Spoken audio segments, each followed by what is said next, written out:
Hello friends, இன்றைக்கி வந்து ஒரு 3/4 கிலோ அளவுக்கு நம்ம ப்ரௌனி ரெசிபி பார்க்க போகிறோம். எந்த அளவுக்கு பப்ஜியாக வந்திருக்கு, கிரிங்கிள் டாப்போடு வந்திருக்கு பாருங்கள். ரொம்ப டேஸ்ட் அண்ட் ஈஸி இந்த ரெசிபி. வீட்டிலே எப்படி செய்யலாங்கிறத பார்க்கலாம். வீடியோ வந்து ஸ்கிப் பண்ணாமல் எண்டு வரைக்கும் பாருங்கள். அப்போ தான் என்னென்னலாம் இன்க்ரீடியன்ட்ஸ் வந்து நான் சொல்கிறேங்கிறத வந்து ஃபாலோ பண்ணுங்கள். இதுக்கு தேவையான அளவு வந்து நான் 200 கிராமும் டார்க் சாக்லேட் எடுத்திருக்கேன். அதுக்கப்புறம் 150 கிராம் வந்து பட்டர் 150 கிராமு, அதுக்கப்புறம் ஒயிட் சுகர், ப்ரௌன் சுகர் ஒரு 200 கிராம் எடுத்திருக்கேன். அதில் 100, இதில் 100. கொக்கோ பவுடர் வந்து ஒரு 40 கிராம் எடுத்திருக்கேன். நம்ம வந்து மெல்டன் போகிற மெத்தடில் வந்து சாக்லேட்டையும் பட்டரையும் வந்து நல்லா மெல்ட் பண்ணி எடுத்துக்கோங்க. நம்ம டைரெக்டாக வந்து ஸ்டவ்வில் வைக்கக்கூடாது. இந்த மாதிரி ஒரு பவுலில் வந்து தண்ணி வச்சுக்கிட்டு அதுக்கு மேலே தான் நம்ம வந்து இந்த பவுலை வச்சு நல்லா மெல்ட் பண்ணிக்கோங்க. எந்த ஒரு சாக்லேட்ஸ் எந்த இதுவும் இல்லாமல் ஃபுல்லாக மெல்ட் பண்ணதுக்கப்புறம் இதை தனியாக வச்சுக்கோங்க. அதுக்கப்புறம் வந்து நம்ம பேட்டர் வந்து ரெடி பண்ணுவோம். இதுக்கு தேவையான அளவு வந்து நான் ஒரு 3 முட்டை எடுத்திருக்கேன். நம்ம 3/4 கிலோவுக்கு வந்து ஒரு 3 முட்டை போதும். நம்ம 1/2 கேஜி எடுக்கிறோம் அப்படின்னா 2 முட்டை ஆட் பண்ணிக்கிட்டால் 1/2 கேஜி கரெக்டாக இருக்கும். நான் வந்து 3/4 கிலோ மெஷர்மெண்ட்டில் தான் வந்து இப்போ நான் ப்ரௌனி பண்ணிகிட்ருக்கேன். நான் வந்து டிஸ்கிரிப்ஷனில் வந்து 1/2 கேஜிக்கு எவ்வளோ என்னென்னலாம் இன்க்ரீடியன்ட்ஸ் போடணும் அப்படின்னா நான் மெஷர்மெண்ட் வந்து கொடுத்துருக்கேன், செக் பண்ணிக்கோங்க. இப்போ நான் அந்த முட்டையெல்லாம் வந்து எலக்ட்ரிக் பீட்ரு வச்சு நல்லா வந்து பீட் பண்ணிக்கிறேன். எலக்ட்ரிக் பீட்ரு தான் வச்சு பீட் பண்ணணும்லாம் இல்லை. நீங்கள் உங்ககிட்ட விஸ்க் இருந்துச்சுனாலும் விஸ்கை வச்சு நல்லா எக்கை வந்து நல்லா பீட் பண்ணிக்கோங்க. நான் எலக்ட்ரிக் பீட்ரு வச்சு நான் பீட் பண்ணிக்கிறேன். நல்லா எக்கு வந்து நல்லா பீட் பண்ணிக்கோங்க. ஒன்ஸ் வந்து ரொம்ப நேரம் வந்து பீட் பண்ண வேணாம். அதே மாதிரி ரொம்ப ஹை ஸ்பீட்லேயும் வந்து நீங்கள் பீட் பண்ண வேணாம். ஃபஸ்ட்டு ஸ்பீட்லேயே வச்சு பீட் பண்ணிக்கோங்க. நல்லா பீட் பண்ணதுக்கப்புறம் நம்ம வந்து இதில் வந்து ப்ரௌன் சுகரும் ஒயிட் சுகரும் எடுத்து வச்சுருக்கோம்ல, அதை வந்து நம்ம இதில் ஆட் பண்ணிக்கணும். நீங்கள் வந்து பவுட்ரு பண்ணணும்லாம் அவசியம் இல்லை.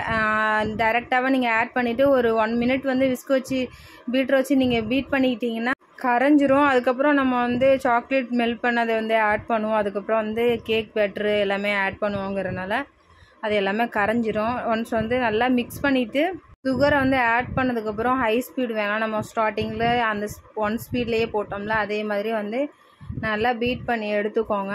அதுக்கப்புறம் வந்து நம்ம ஆல்ரெடி சாக்லேட் வந்து மெல்ட் பண்ணி வச்சுருக்கோம்ல, அதை வந்து இதில் ஆட் பண்ணிக்கணும். ஆல்ரெடி நம்ம வந்து சாக்லேட் மெல்ட் பண்ணி வச்சதுனால அது ஆறிடும், சூடாக இருக்காது. எந்த அளவுக்கு சூடாக இருக்கணும் அப்படின்னா நம்ம குழந்தைங்களுக்குலாம் வந்து பால் கொடுப்போம்ல, கொஞ்சமாக எல்லாம் சூடாக அந்த மாதிரி இருக்கணும். அதை வந்து இதில் ஆட் பண்ணிக்கோங்க. ரொம்ப சூடாக ஆட் பண்ணிடாதீங்க. இந்த சூடு வந்து கரெக்டாக இருக்கும். எல்லாமே வந்து ஒன்ஸ் வந்து மிக்ஸ் பண்ணிக்கோங்க. மிக்ஸ் பண்ணிட்டீங்கன்னா எல்லாமே சாக்லேட் மாதிரி அந்த கலருக்கு வந்துடும். வந்ததுக்கப்புறம் லாஸ்ட்டாக நம்ம வந்து இந்த மைதா அதுக்கப்புறம் கொக்கோ பவுடர் வந்து இதில் ஆட் பண்ணிக்கணும்.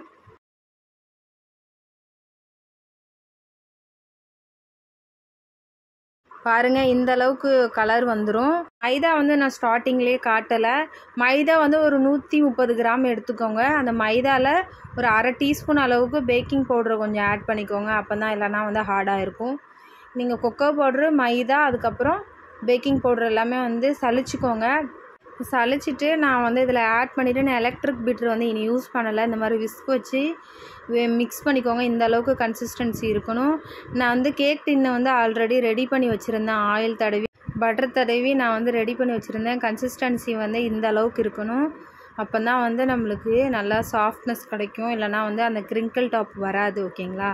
இந்த அளவுக்கு வந்ததுக்கப்புறம் நம்மளுடைய டின்னில் வந்து ஆட் பண்ணிவிட்டு நான் லாஸ்ட்டாக வந்து டைரி மில்க்கு கொஞ்சமாக இருந்துச்சு வீட்டில், அதையுமே இதில் வந்து கொஞ்சம் நான் ஆட் பண்ணிக்கிறேன். கொஞ்சம் நல்லாயிருக்கும் பார்க்குறதுக்கு அப்படின்னு சொல்லிவிட்டு நான் இதையும் ஆட் பண்ணிவிட்டு லாஸ்ட்டாக வந்து நல்லா டேப் பண்ணிவிட்டு நான் வந்து பிரியாணி சட்டியில் தான் நான் வச்சு பேக் பண்ணுறேன்.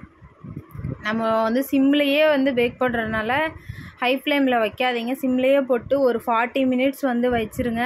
வச்சதுக்கப்புறம் வந்து நம்மளுக்கு ப்ரௌனி வந்து எடுத்துருங்க. ஒன்ஸ் வந்து செக் பண்ணிக்கோங்க வெந்துருச்சா அப்படின்னு சொல்லிட்டு டூத் பிக் இல்லைனா வந்து நைஃப் வச்சு செக் பண்ணிக்கோங்க.